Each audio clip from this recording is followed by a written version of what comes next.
Hey guys, what is up? Domino here with a funny story for you. And in case you're wondering why there is no sound in my video, that's funny story number one. Funny story number one is that I uploaded this video twice, and a music company, the copyright holder for a music company decided that it would be fun to automatically flag the video for copyright violation for a song. Apparently, at some point during this 45-minute gameplay that you're seeing right now, I played a song, or there is music from Diablo. I did not hear any. I went through it twice, kind of briefly, and tried to find out what the F they were talking about, but did not find anything. And I'm not going to file a dispute over that because I'm not a douchebag like these, like this company. So yeah, it sucks. So basically, I'm going to narrate. I'm going to talk to you guys. I'm going to let you guys know what I'm thinking, and you guys can watch me kill stuff and kill Leoric, because this is the last part of the Diablo beta, and my OCD is just killing me right now because I wanted so much for this to be like a cohesive set of videos of me beating the game, and the last one is going to have to be effed up. So, sorry guys. Hopefully you will forgive me one of these days. Hopefully you won't hate me too much. But yeah, that was the first part of what I wanted to talk about. If by chance I can figure out what music was in this, then I will get around to re-uploading with the sound in it. But until then, you're gonna have to listen to me rant and ramble. And I find this kind of while I'm on the rant path here, I find this kind of stupid because I've uploaded plenty of Skyrim gameplay, and I've never had, and that's got the Jeremy Soul soundtrack, which I have a video of. Go check it out. I have the Jeremy Soul soundtrack blaring in the background through all of that, and the automatic flag system doesn't make a peep with a P. So I don't know if this is just a fluke, or I don't know if Blizzard has actually submitted the music of Diablo to that. I don't think so, because my other 3 videos went through without a hitch. It's really weird, and I'm a little disappointed in YouTube. So come on, YouTube, quit ruining my life. But what you're seeing right now is me running through this dungeon, and all throughout this gameplay, I'm talking about The Walking Dead.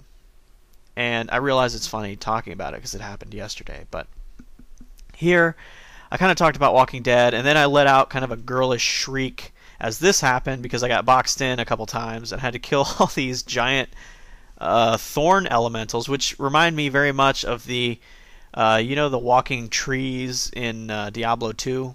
Yeah, these guys remind me of that a little bit, and I did think that I was gonna die really for a second, but I didn't. I was able to kind of play this game that the demon hunter plays, which is you kind of just keep running back. You pull them back, shoot them, and eventually you get far enough away that they kind of flee. And they didn't in this case because I was too close. But yeah, Solasius, the giant thorn thing. I hate the teleporting monsters. I hate that because they close the distance and you can't run away from them and shoot them. But I was saying in my commentary that this strategy is only good if you've cleared the area that you're backing into. Like, you don't want to back into another mob, or I could see how I could see how you could back into another big group of monsters unknowingly and get your ass handed to you. Although I have to say, my first playthrough, there was nothing really particularly difficult. I mean, this was probably one of the harder boss fights that I did. It isn't even a boss fight. He's just like a mini boss, like a randomly generated boss. But yeah, this was kind of one of the semi harder portions. I would say Leoric was probably the hardest part in the beta. So it was pretty easy. I have yet to play it on the higher levels though. I'm gonna do that and see if I can release some video. I think I'm gonna turn the music off next time I play because apparently Blizzard does not want their music, their game music, which I can't hear. I can't hear any of it, but apparently it's there, and some automated system flagged it. But yeah, that's what's going on. I did want to talk about The Walking Dead a little bit, because that was what I was ranting about for about a good 45 minutes while I was playing. And unfortunately, you're not going to hear any of that, so you're going to have to listen to it now. And basically, what I was talking about was my giant admiration for Shane on The Walking Dead. Now, if you haven't watched The Walking Dead, I won't spoil any of what has happened in the last episode, but I will say this: it's one of the greatest episodes on AMC right now, even though there were only about 2 zombies in the whole thing. I basically, if you guys get a chance, I can't stress this enough, go watch The Walking Dead, because it's really epic. The writing is really solid. The characters are really solid. It's this kind of series that I haven't seen in a long time that has actually made me counting the days in between Sundays to go see this, and it's just a blast. I love the characters. I love Shane. You know, in the last episode, Shane was almost completely vindicated, and for anyone that hasn't seen it, I'll kind of give you the gist of what the whole series is about. It's about these 2 guys, Rick and Shane. Rick is your typical white knight. He's your typical paladin guy that's out to do the right thing, and he's all about, you know, morality and not hurting innocent people and doing the right thing, like I said. And Shane is his complete opposite. Shane is the complete manifestation of practicality above morality. I mean, if you get in his way and you're threatening the group, he will just cap you instantly and not think twice about it. That's just who kind of Shane is, and everybody hates him. I mean, everyone I've talked to hates Shane. They're like, "Oh, Shane, he's such a douchebag. I hate Shane, you know, blah, blah, blah, blah, blah," because I mean, he does some things, let's put it this way, I'm not going to ruin it, but in Season 2, he does some things that a lot of people are shocked by, involving killing people. And I personally was surprised because in this latest episode, the premiere, they basically vindicate Shane. Shane is completely absolved of pretty much all hatred by the group. Everybody kind of is like, yeah, you know, when Shane kills people, he kind of just has to. It's kind of, you know, he did what nobody else wanted to do, and they kind of vindicated him. And it was amusing because you'd think that after the events of, you know, when we left off a couple months ago, that, you know, they were gonna kind of go in a direction where the group was turning against Shane, because everybody in the group, Shane is a bully. I mean, he's not a bully, but if you get in his face, he's gonna threaten you and get all up in your biz. And so in that way, Shane really isn't a bully, but at the same time, you know, if you mess with his stuff, if you take his guns, like what's his name? Oh man, I can't remember his name. The guy that owns the RV. Dale? Yes, Dale, I think his name. Not Daryl. Daryl is the guy with the squirrels on his belt. Dale is the old guy that runs the RV, and he is kind of a sanctimonious a-hole. And he gets all in Shane's face, and Shane has to kind of put him down. Not like kill him, but has to kind of get in his face and tell him to, cut out his jibba jabba. And I thought that was, perfectly reasonable. Shane is not a vindictive person. That's the thing. That's the thing nobody ever wants to talk about. Shane is not a person that, goes around getting into trouble. He just cares about the group, and he's willing to do pretty much anything to ensure that nobody gets hurt, and that the group's interests are protected. And Rick isn't kind of willing to do that. But at the end of the episode, you kind of see that Rick is a badass in and of himself, because he has kind of a shootout, like a Clint Eastwood style shootout in the saloon, or the bar, I should say, but the imagery is of that of a saloon. And so we kind of see that Rick is he's a badass killer too. So I think they're kind of gearing that up for when the two of them eventually collide, because these two forces are basically set to collide.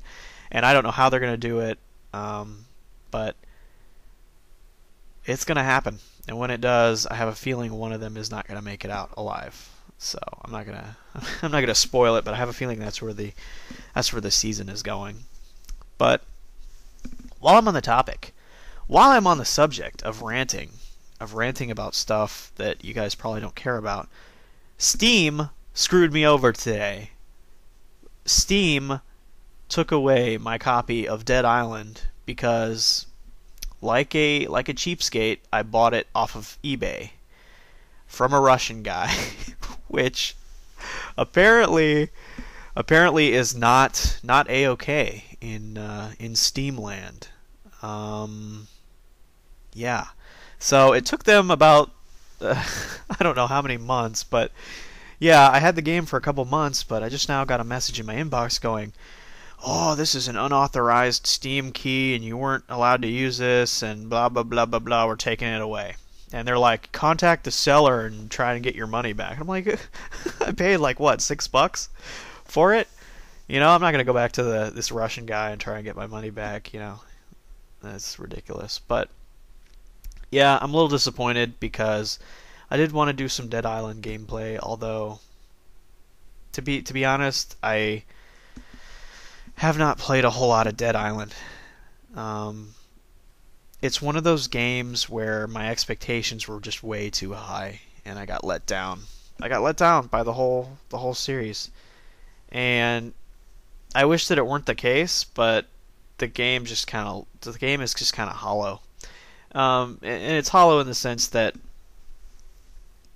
you're doing fetch quests. Everything is fetch quests. All these quests involve go get item X and bring it to someone halfway across of all of known creation.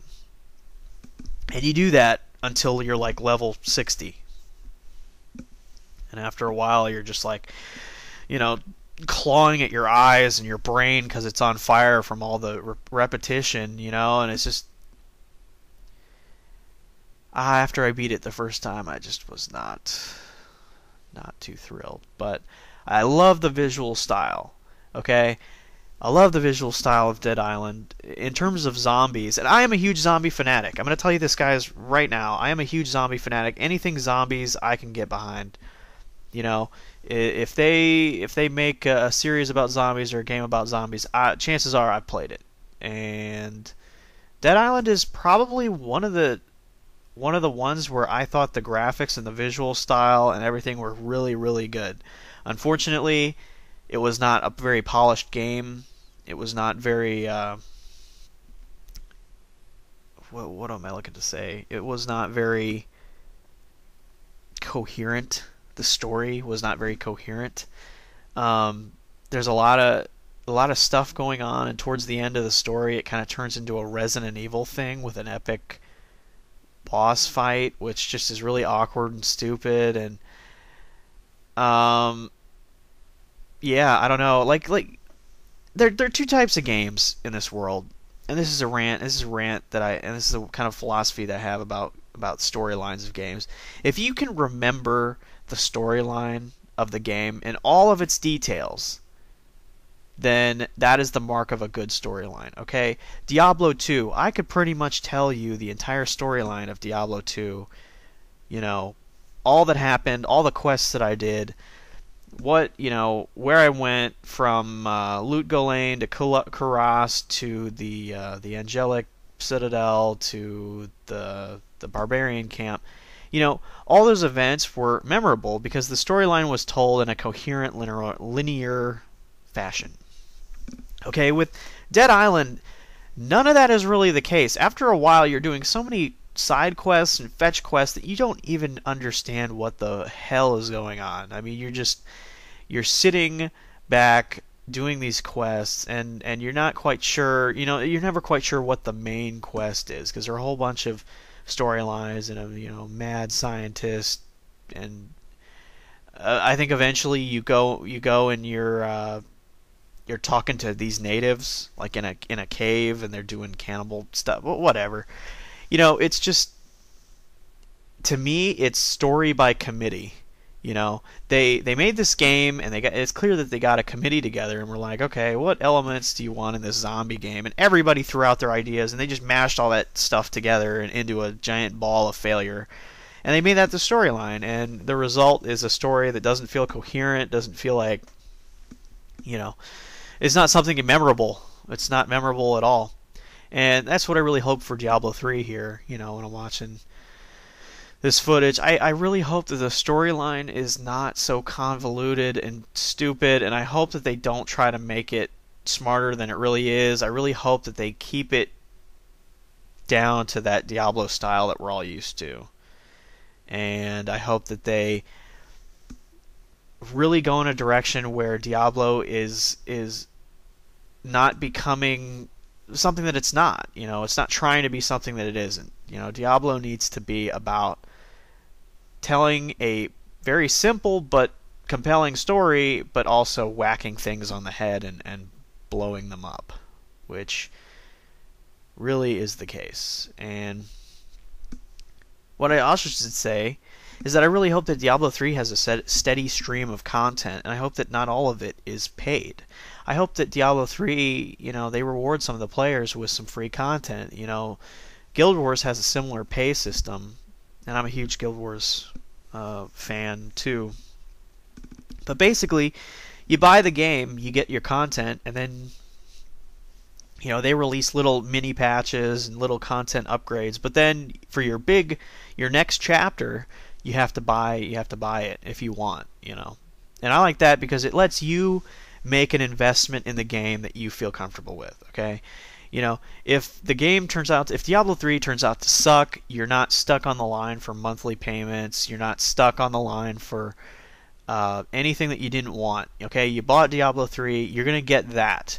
And if you decide after the end of that, hey, this is pretty good, I want to buy some more of that, you can. Okay, with a World of Warcraft type system, you're paying every month. You're paying, then on top of that, you're paying for the expansion packs. And on top of that, you're, for whatever your internet bill is, and it just becomes really, really, really expensive. At least it was for me. And the reason why I quit World of Warcraft is basically because, one, the grinding. Okay? I absolutely could not stand the grinding. So many of these quests, and I tell you, I grinded my way to level like 30-something before quitting.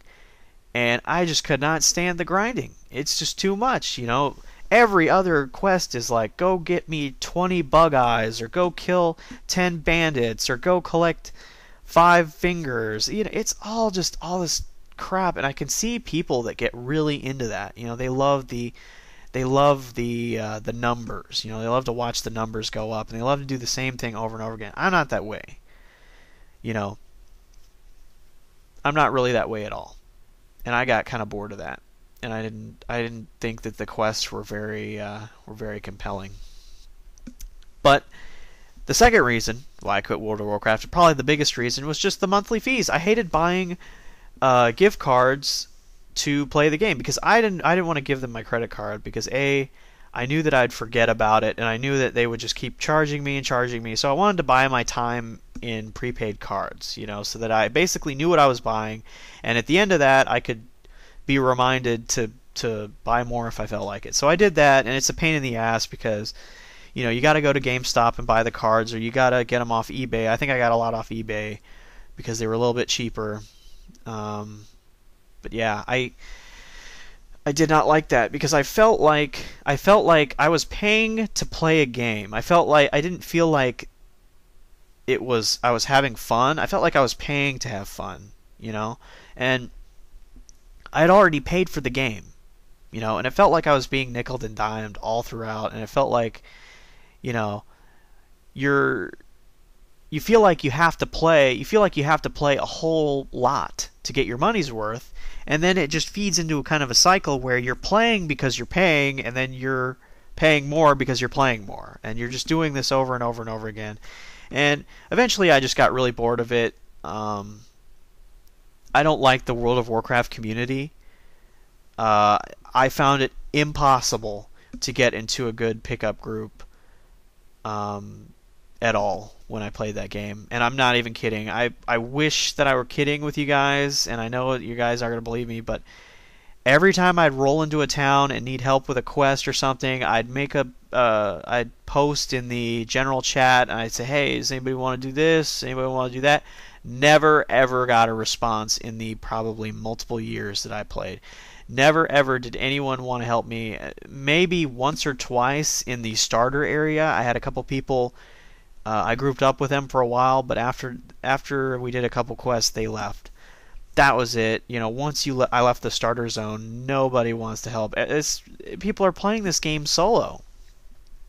And I know a lot of people are going to go, oh, well, you need to join a guild. You need to do that. Join a guild. Well, I did. I tried joining a guild, and once again, I just was not, I was not real big on the whole guild thing. There were just too many people that were so much farther ahead of me, and I was just kind of like, hey, does anyone want to help me, go do this or that? And they're like, what? You can do that on your own. You don't need help. Literally, that's what they told me. So I was a little disappointed, I have to say. And, for me, part of playing an online game has to be the group element of it. Part of it is playing in a group, To me, it just baffles the mind why anyone would buy a game like World of Warcraft and play it by themselves. Or not, or solo everything. To me, that just doesn't make sense. Sometimes I feel like playing by myself. If I just want to unwind a little bit, I want to play by myself, I want to do quests by myself, I'll go do that.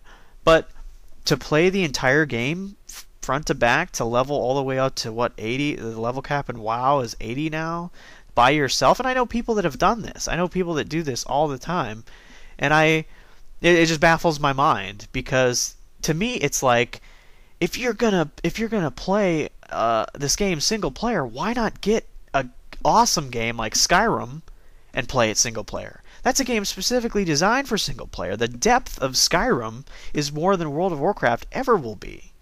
Okay, the graphics are better, the stuff is better, the loot is better, the environments are better. How can you play World of Warcraft by yourself and get any sort of enjoyment out of that? I don't understand it, but if that works for you, great. I don't understand it. It makes me kind of laugh. I mean, that's just me. I guess bragging rights. I know that holds a lot of sway for a lot of people. People want the right to show people their loot, their setup, their armor, and whatever. I don't really care about any of that. Okay, I will oftentimes pick armor that looks better versus armor that's statistically better. That's just because I don't really care. I'm kind of a casual player, and a lot of people hate people like me. Okay, a lot of people hate casual players because I often don't really get into it. I do get into it. I mean, I get into the game, but I don't get hardcore into it like some people with the stats and the loot and the grinding and the farming and the over and over and over again. I just kind of want to have some fun. And this is part of the reason why I left World of Warcraft for Guild Wars, because Guild Wars is a game that is fundamentally different than World of Warcraft in the sense that you can jump onto it and play for 20 minutes and not feel like you've wasted $15. You can jump onto it and play as much or as little as you want, and there's always content to do. And it isn't all about the grind. This is one of the reasons why Guild Wars was so, I guess, fun for me, is that it's not about getting to level 100. It's not about the loot. There is max loot and a max level of 20 that you get, that anyone can get. If I can get the max loot, the max armor, and the whatever around level 20, then anybody can. And that isn't what the game is about. It's about getting to that point, and then you springboard into the game. And much of the game is end game content, and that's just to be played when you're level 20, and your skills dictate much more what's going on. And I can see that Diablo 3, I mean, if you look down here, you can see that Diablo 3 has really integrated a lot of Guild Wars style in the way that the skill bar is, set up. In a lot of ways, it's like Magic the Gathering. I don't know if any of you played Magic the Gathering, but you basically have a hand of 7 or in this case 6 skills, and you basically pick them.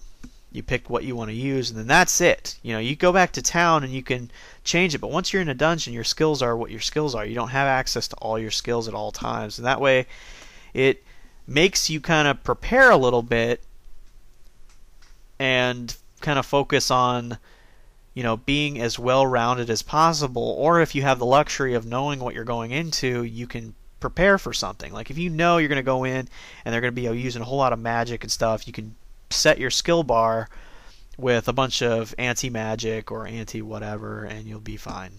And that's the whole premise of Guild Wars, and that's why you should go try it. I would not recommend, though, buying it right now, because Guild Wars 2 is coming out later this year, and to be quite honest, I cannot with enthusiasm recommend going out to buy Guild Wars and getting into it, because honestly, everything that you do is not really going to matter, because by the time Guild Wars 2 comes out, everyone's going to have moved on, and it's only going to be a few more hardcore people that are left that are going to stay, which is usually what happens when an MMO has a big sequel. I mean, like, it's just like Diablo 2 and Diablo 3. When Diablo 3 comes out, a lot of people are going to leave Diablo 2 and go play, but the hardcore people are still going to be playing Diablo 2. I guarantee you that 10 years from now, if the Battle.net servers are still up, you're still going to see people playing Diablo 2. That's just statistics. There are some people that just are going to play Diablo 2 until they die. That's all they need. That's all they want. They don't care. Whatever.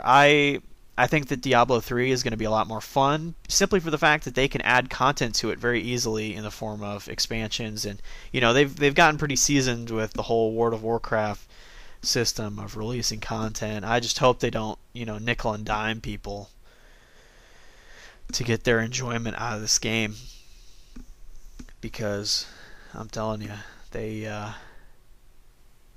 really do with World of Warcraft. They nickel and dime you, and it gets annoying after a while. And I know a lot of people, they pay it, and that's that. And if that works for you, then great. But I don't know. I'd much rather spend my loot, my money on funner stuff than whacking rats on the head, or collecting 50 bug eyes, or grinding the same dungeon to try and get an item. I don't know. That's just me. That's just how I feel. So yeah, I've almost completely lost track of what I was doing in Diablo. But yeah, I'm almost at Leoric. I'm getting up there, getting close. As you can see, I changed up my skill, and I'm using some kind of spinny blade thingy that I absolutely love, because it just cuts right through big chunks of enemies.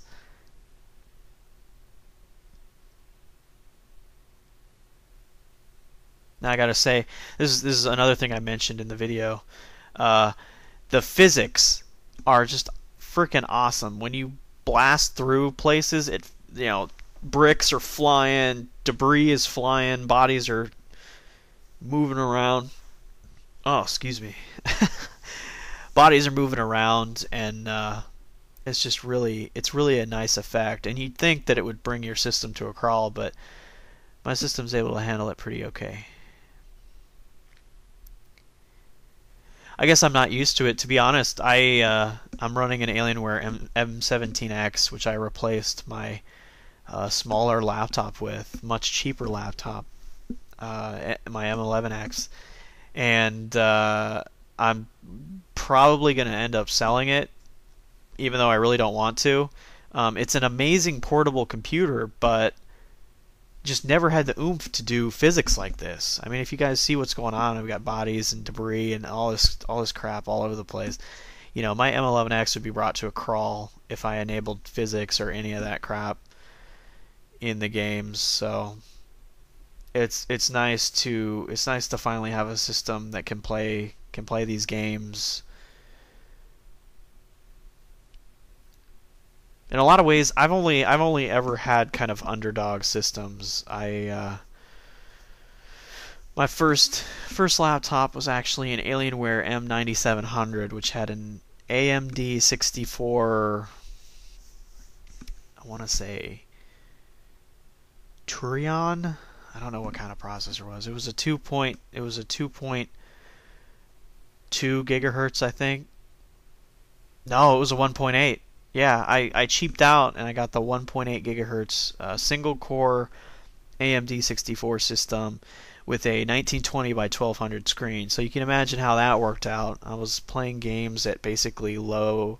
Well, towards the end, I was playing games at like low settings on high resolution because it just system did not have the oomph to do it. And I think a couple months after I bought that system, they had all the dual core systems, the Core 2 Duos and everything were the latest greatest thing. And I was a little pissed because I basically got a whole bunch of money as a high school graduation present when I graduated. They had a big party and all that, and I spent it all, blew it all on this Alienware, which was like over $1,000, and I was just so disappointed that this thing that I bought almost a year later was obsolete. It was just it was a nightmare. And I made the best of it for as long as I could. It played things like Left 4 Dead, okay on lowered settings, and it played everything on kind of low settings. But eventually, it got to the point where just nothing would really run, and stuff was breaking on it left and right. The CD-ROM was the first thing to go. The battery was the second thing to go. The head camera, the webcam on it was also broken. Never ever worked correctly. I think it worked once when I opened it out of the box. And yeah, that was it. And the funny part about it was that it was such a good looking laptop that when I used to bring it to the airport and play with it, people would comment and be like, "Hey man, that's so awesome, man. That's such an awesome computer." And I'd go, "Yeah, but it kind of sucks." And they're like, "What?" I'm like, "Yeah, blah blah blah blah blah." I thought it was kind of misleading because in many ways I had never bought a laptop before, and I bought Alienware because I wanted the best. I didn't know anything about processors. I didn't know anything about memory, graphics cards, anything. I did not know. And so I went in thinking that, I looked at all these settings and these things. I'm thinking, oh, okay, processor 1.8 gigahertz, that's more than my desktop. I mean, that's got to be good. I mean, right. So I figured whatever I bought would have to be good. Whatever I got would have to run stuff and be pretty high end. But apparently that's not the case. That's not the case with Alienware. So I learned my lesson the hard way. I ended up selling that laptop to a pawn shop for about $30. I kid you not. Spent over $1,000 on it, sold it for $30, walked away from it. I'm sure that guy laughed all the way to the bank. Oh man, that that was funny. Okay, so anyway, I sold that computer I want to say about a year ago. Yeah, I sold it about a year ago, and it was ancient. I mean, it was just rough. Everything was dead on it, and it was pretty much broken and unsellable. So I sold it to a pawn shop for $30, and I'm sure he's gonna fix it up and sell it to some unsuspecting soul.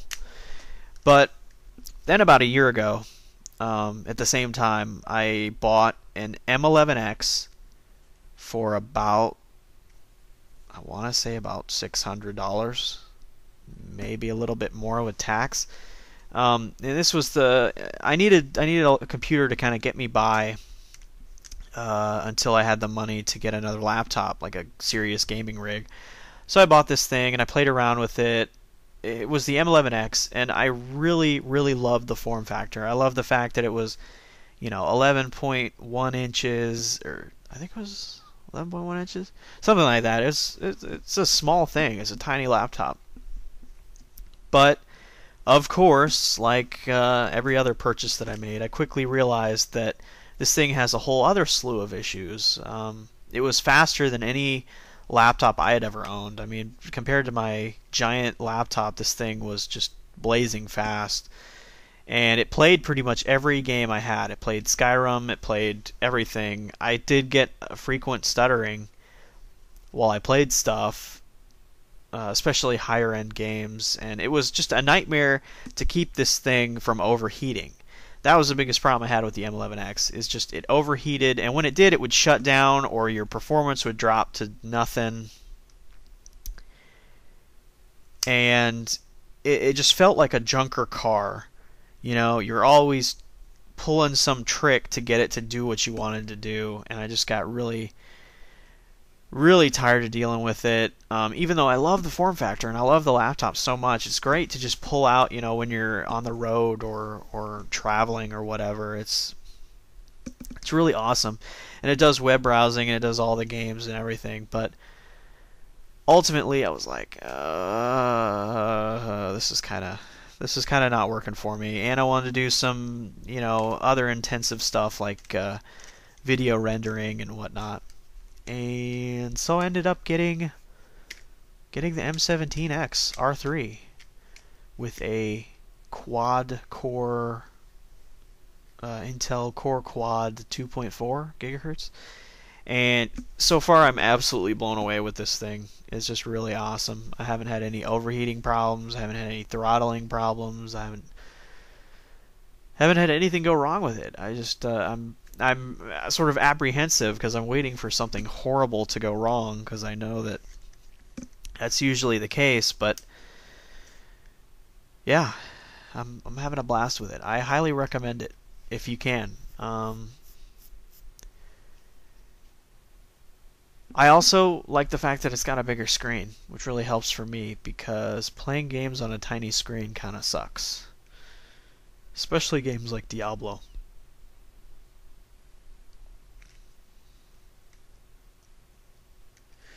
Yeah, I'm picking up all my loots. You can see I'm still in like bad habit, from Diablo 2. I'm still clicking all the gold even though I don't have to, which amuses me to no end. Alright, I think I'm about ready to kill the Skeleton King. You guys are in for a treat because it's a whole bunch of clicking. I was clicking so much that you could actually hear the clicking in my microphone, which I thought was funny.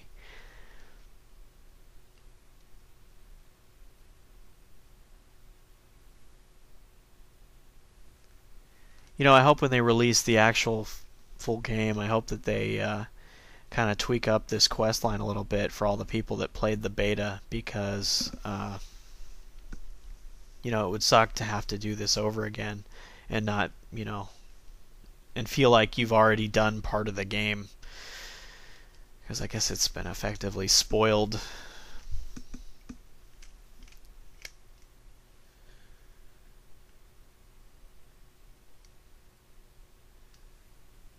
But yeah, I was also talking about how a lot of the textures in this game are pretty muddy. And muddy textures, like, they're just kind of bleh. it's hard to describe. They're just not very sharp. I mean, if you look at the Skyrim textures after the texture pack, you can see that there's just a sharpness that isn't really here. You know, everything is detailed and the ground are textured and everything, but it's just not, the textures do not seem very sharp in a lot of places. And I guess that's just the style they're going for. And I know they're trying to make this game run as smoothly as they can on as many machines as possible, which I do not think is going to be an issue. If you have any system that's, you know, newer than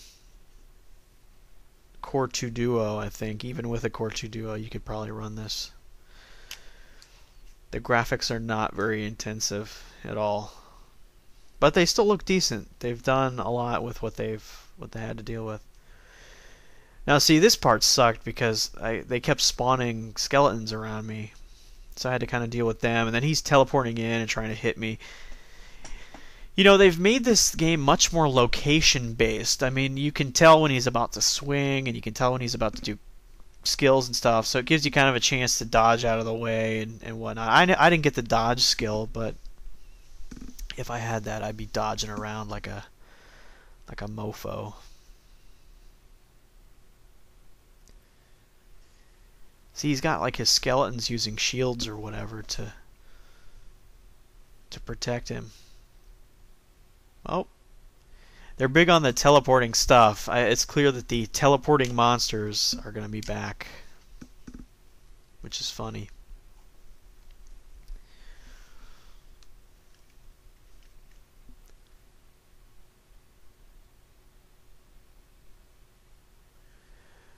Although you can kind of see that they've reduced the size of the battles. I mean, you know, there are not a whole lot of monsters here. In Diablo 2, there was oftentimes, you know, the entire screen would be full of monsters or skeletons.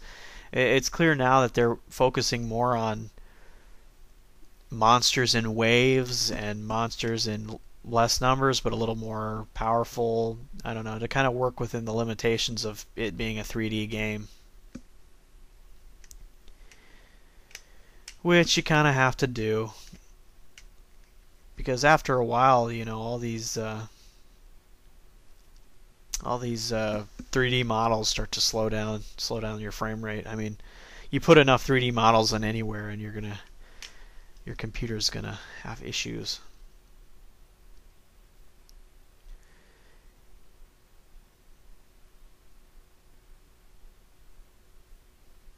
You know, he was kind of a pushover, but at the same time, he's just really tough. I just had to whack on him a bunch of times and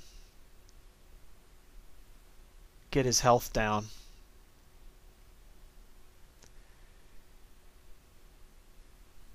And you can see my health never quite goes below half. See, it gets pretty low here, but yep. Killed him. Killed him. So yeah, it was pretty easy. I thought it was pretty easy. I think they did that on purpose to just kind of get people accustomed to what's going on and the game itself, which is good. See, I'm having inventory problems too. Look at that. Big old full inventory here. Oh, I need to go sell some stuff. Somebody tell me to go sell some stuff. What the hell? And my leather pants. I remember I made a whole bunch of funny jokes about the leather pants, but they wouldn't be funny if I retold them. You kind of had to be there. And as you can see, they've got the kind of progress bars like in World of Warcraft, where you do something and you do this kind of animation while you're doing your town portal or whatever. But anyway, that is the Diablo 3, the end of the Diablo 3 beta. Hopefully I'll be able to release some higher difficulty stuff or just run around and do some more footage. But yeah, I really like this beta. I encourage everyone to apply for it. Go into your Battle.net settings and set your beta opt-in stuff. Put your specs in, and they may give you a key. You never know. That's how I did it. I ended up having to wait like a year to do it. But yeah, it's a blast. It's great. Go try it. Thank you all for subscribing, and thank you all for watching, and thank you for everything. Bye, guys.